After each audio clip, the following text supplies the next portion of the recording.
Nihao, salut à tous, j'espère que vous allez bien. Aujourd'hui nous allons parler du bien et du mal. Deux forces qui apparemment s'opposent et peut-être que l'on se trompe à ce sujet. On essaye d'en parler. On parle souvent du bien, du mal, mais comment faire un peu la différence? Bah oui, parce que en fait, le bien pour certains peut être le mal pour d'autres. Je me suis toujours un petit peu posé la question de savoir comment se fait-il qu'il y a des gens qui peuvent faire le mal sur cette terre. Pourquoi eux peuvent le faire et pourquoi d'autres ne le feront pas? Alors bien évidemment, ceux qui vont être tournés vers le mal, on va penser que c'est souvent par appât du gain, peu de considération pour, pour ses contemporains, pour les autres. Mais d'où ça vient? L'éducation, une tournure d'esprit. Il y a des gens qui ont une très bonne éducation qui ont mal tourné. Le bien, le mal reste parfois très flou. Nous avons à titre individuel une représentation du bien ou du mal. Cela nous vient de notre éducation forcément. Nous avons été formés d'une certaine façon, on nous a enseigné des choses et nous savons normalement, à quelque chose près, nous savons parfaitement si c'est bien ou si c'est mal. Il y a des valeurs qui restent universelles à ce sujet, c'est tu ne tueras point, ça fait partie un petit peu des enseignements dans les religions d'ailleurs, on ne tuera pas, on ne volera pas, ça reste des choses qui pour tout le monde, en fait on va l'accepter. Ce que l'on pense mal pour nous peut parfois passer pour bien pour une autre personne, ou inversement. Mais je pense qu'avec le temps, on s'en fait nous-mêmes une représentation, c'est-à-dire qu'on peut venir à changer et se dire par rapport à notre expérience, eh bien ça c'est mal ou ça c'est bien. Et quelque chose qui pouvait être susceptible d'être mal avant, peut très bien passer pour bien quelques années plus tard, vis-à-vis d'une expérience nouvelle, des choses que l'on a apprises et de se dire, mais en fait non, c'était pas mal, c'est quelque chose de bien.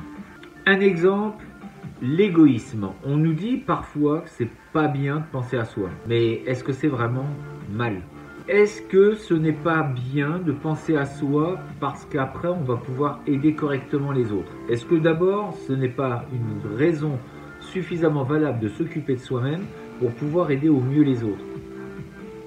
À part donc certaines valeurs universelles comme ne tuer et voler, le reste va être un petit peu une recherche personnelle et on va s'en faire plus ou moins un critère de savoir si c'est bien ou mal, mais pour nous-mêmes et pas pour les autres. Ce qui est bien pour moi ne l'est pas forcément pour mon voisin. À mon sens, une des règles importantes à garder à l'esprit, c'est qu'à partir du moment où on ne fait de mal à personne, alors on peut se dire que ça fait partie du bien. Maintenant, à partir du moment où on commence à évoluer et qu'on écrase les autres et qu'on on est en train de les asservir ou on est en train de leur faire du mal concrètement, et bien là on peut se dire que c'est mal. Ces deux notions sont vraiment complexes à comprendre. Le yin-yang le prouve. Il y a deux formes, une goutte noire avec la goutte d'eau blanche et puis à l'intérieur il y a son inverse. Je pense très honnêtement que ces deux forces viennent à se mouvoir dans tout individu et dans la vie de tous les jours également. Dans tout l'univers, il y a deux forces qui un coup passent de l'une à l'autre et tout cela crée un équilibre. Et quand on regarde bien les êtres humains, eh bien on se dit qu'on n'est pas toujours si bien que ça. Nous avons des travers, nous avons parfois des façons de mentir par omission ou de pas toujours être très clair avec nos idées. Bref, on n'est pas parfait. Et donc on varie entre le bien, le mal, et on essaye entre ces deux positions, ces deux postures, de créer une vie, notre vie, le mieux possible.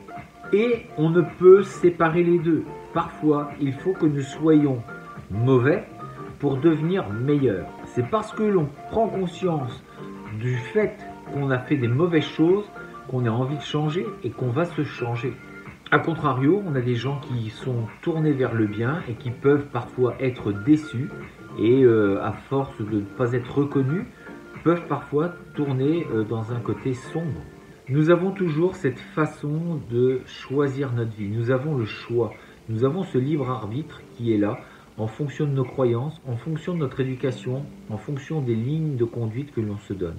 C'est pour ça que dans l'art martial, il y avait aussi une certaine pédagogie à la bienveillance. On essayait de former des gens qui savent se battre, qui savent se défendre, mais qui savent aussi se conduire. Je répète les 7 principes des arts martiaux: savoir avancer, savoir reculer, savoir donner, savoir prendre, savoir conserver et abandonner. Et le dernier des principes, c'est de toujours se tenir droit, avoir une rectitude. Donc, quoi que vous fassiez, il faut avoir cette rectitude. Que vous sachiez avancer, reculer, donner, prendre, conserver et abandonner, et tout ça en ayant une rectitude. Donc, c'est d'être en cohérence avec ce que l'on pense et nos actes dans la vie. À partir de là, parfois, effectivement, cela pourra être vu comme mauvais ou bon. Mais ce qui est important, c'est que vous pensiez, que vous fassiez le bien. Alors le truc là-dedans qui est un petit peu incroyable, c'est que je pense aussi, c'est que parfois les gens qui font le mal pensent qu'ils font le bien. Et oui, parce qu'en fait, tout dépend de la définition que l'on donne. Je pense très honnêtement qu'il y a des gens qui ont fait des choses mauvaises dans l'humanité, ou dans la vie, ou dans leur vie, en pensant qu'ils faisaient le bien. Par exemple, les gens qui vont nous faire manger des choses avec énormément de produits toxiques à l'intérieur, ils vous diront que c'est pour le bien de l'humanité, parce que comme nous sommes de plus en plus nombreux, il faut produire de plus en plus, et pour produire de plus en plus, il faut avoir recours à ce genre de choses.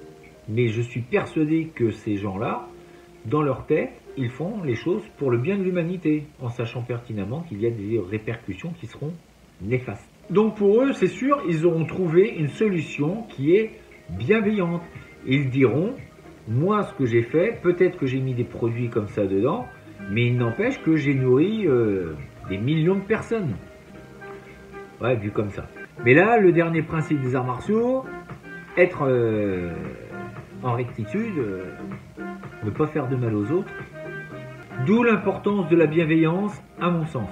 À partir du moment où on se pose la question de l'autre, eh bien, effectivement, on commence à faire un petit peu moins d'erreurs, à mon sens également. Je pense qu'on fait un peu plus attention à ce qu'on fait et on se donne un peu plus de responsabilité. Mais dans l'absolu, le bien et le mal n'existent pas, entre guillemets. C'est que ces deux forces ne font une seule force. C'est simplement qu'il y a un mouvement, un changement d'état. Parfois, c'est ce que l'on va appeler mal, et parfois ça va être appelé bien.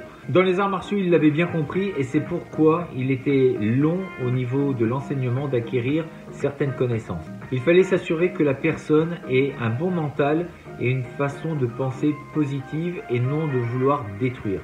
Donner une arme de destruction à quelqu'un qui a un esprit destructeur, il détruira. Donner une arme de destruction à quelqu'un qui est un pacificateur, quelqu'un qui connaît ce que c'est que la destruction et qui va vers le positif, sera un pacificateur et un protecteur. Donc les choses vont dépendre énormément de notre façon de penser et de voir les choses. C'est bien une arme de destruction qui a été donnée à la même personne, mais en fonction de ce qu'elle pense, la destination et l'usage de cette chose sera complètement différente. Dans le premier cas, elle servira à détruire, et dans le deuxième, simplement à mettre en garde et à se protéger. En fonction de notre état d'esprit, nous pouvons influencer sur les événements. Le nucléaire, on peut en faire une bombe atomique, on peut en faire des centrales électriques. Et c'est là où je veux en venir, c'est que c'est en fonction de ce que l'on pense que les choses vont devenir ce que l'on pense. Si vous pensez à des choses positives, alors tout se transforme en positif. Si vous pensez négatif, vous attirez du négatif. Dans les arts martiaux, on nous dit également, sans intention, le corps est vide. Si vous n'y mettez pas de l'intention, vous avez beau faire des mouvements, ils seront vides de sens et surtout vides d'action et de résultats. Corps et esprit doivent être unifiés. Donc si on arrive à vraiment canaliser notre façon de penser et de la mettre en œuvre, alors on a de grandes chances pour faire en sorte que ce monde ressemble à celui que l'on veuille. Si on se laisse aller, si on est feignant, si on se laisse aller à de mauvaises choses parce que c'est plus simple, parce que ça aussi c'est un des facteurs importants à garder en tête, c'est que le côté négatif est plus simple à faire que le côté positif. Je prends un exemple, je prends un objet, je le casse, ça m'a demandé 1 seconde. Recréer cet objet va me demander énormément de savoir, énormément de capacité de fabrication, ça va me demander du temps. Le savoir, ça prend du temps et ça demande de l'expérimentation. Donc c'est ce qui est long et difficile, compliqué à mettre en place, c'est d'avoir toujours cet esprit positif. Il nous sera beaucoup plus facile de sombrer dans le côté négatif, c'est-à-dire être feignant, à ne pas se donner les moyens de réussir, ne pas vouloir faire les choses, enfin bref, toutes ces petites choses que l'on ne veut pas faire. Et en fait, on sombre un petit peu dans ce côté négatif. Donc il faut savoir se rebooster, se dire non, je ne laisse pas faire les choses, j'essaie de me tenir à ceci. Et en fait, à force de vous obliger à faire les choses, eh bien ça devient ensuite un tempérament. Ça va être quelque chose qui fait partie de vous, vous allez devenir comme ceci. Et donc à force de toujours penser positif, eh bien vous deviendrez une personne positive. Et en devenant une personne positive, il y a de grandes chances pour que les actes que vous accomplissiez deviennent aussi positifs. C'est trop beau tout ça, il y a trop de positif. Donc essayons de rester du bon côté, en sachant que malheureusement de temps en temps nous irons peut-être du mauvais côté. Mais ceci dit, on a toujours le choix de changer. On a cette opportunité et on a cette chance de pouvoir le faire. Je vous dis à demain pour une prochaine vidéo. D'ici là, restez forts, restez beaux et surtout, restez bienveillants. Ça Etienne.